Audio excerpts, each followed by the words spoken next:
Thank you, Michael. Wildfire in a Central Texas state park has forced the evacuation of dozens of homes in the city of Bastrop. The fire started Tuesday and continues to burn. Sarah Costa joins us live in the studio with the very latest. Good morning. Good morning, Mark and Stephanie. Well, here's the good news. That fire has calmed down overnight, which has allowed firefighters to create a containment line for the 640-acre fire burning in Bastrop State Park. This is the same location of the Bastrop County Complex fire that was the most destructive wildfire in Texas history, striking areas of Bastrop County back in 2011. But what we know so far about the current fire is that it started Tuesday afternoon in Bastrop State Park as wind gusts of up to 20 miles per hour spread the flames, prompting the evacuations of 250 families in the city of Bastrop as a precaution.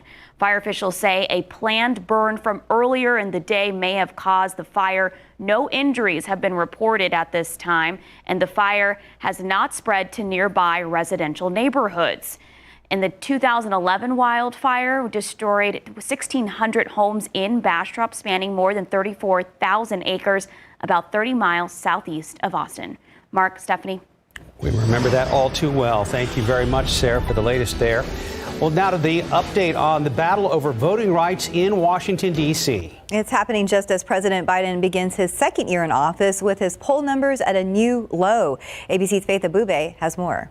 This morning, President Biden marks 1 year in office with Republicans and Democrats in a standoff over voting rights. A bill on the Senate floor would make Election Day a federal holiday and guarantee all voters can request a mail-in ballot. It would also force states that require voters show an ID to broaden the type of ID that's acceptable, a measure Republicans oppose. GOP Congressman Steve Scalise says the bill would also make it harder for states to purge deceased people from voter rolls. Every year, as we know, people die, people move from place to place, and yet they make it very hard to clean up those rolls. Democrats accuse Republicans of stifling democracy. 19 states, many controlled by Republicans, recently imposed new laws restricting access to voting. We cannot sit back and let one political party continue to unravel the threads of our democracy. To pass the bill, Democrats need 60 votes or the support of 10 Republicans, which they don't have. And now two key Democrats, Kyrsten Sinema and Joe Manchin, are refusing to change the Senate rules to let Democrats pass the bill with a simple majority. There's no check and balance because basically you just sweep right through, and the same thing could happen if Republicans had everything. All of this comes as President Biden holds a news conference this afternoon to discuss what lies ahead for his second year in office, with the pandemic still raging, inflation at a 40-year high, and his approval rating sinking. The work is not done. The job is not done. And we are certainly not conveying it as. So our objective, and I think what you'll hear the president talk about, is how to build on the foundation we laid in the first year. Faith Abube, ABC News, New York.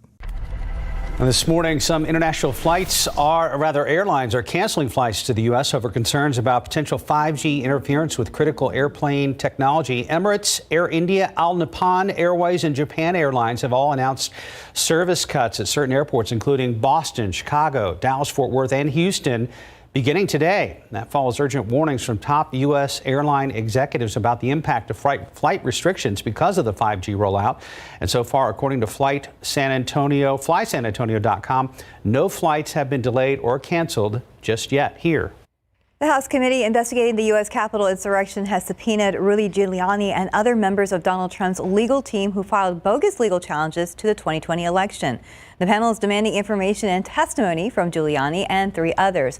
All 4 publicly pushed Trump's voter fraud claims in the months after the election. At least one of the 4 subpoenaed is calling the committee illegitimate and that its efforts are part of a, quote, witch hunt against Trump and his supporters. The others who were subpoenaed did not respond to messages seeking comment.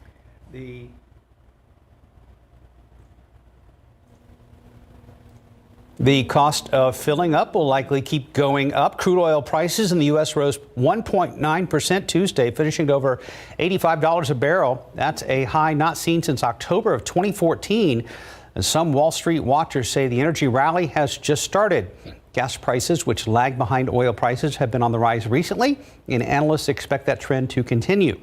The national average for a gallon is $3.31, according to AAA. Time now, 4:37 and about 61 degrees out there.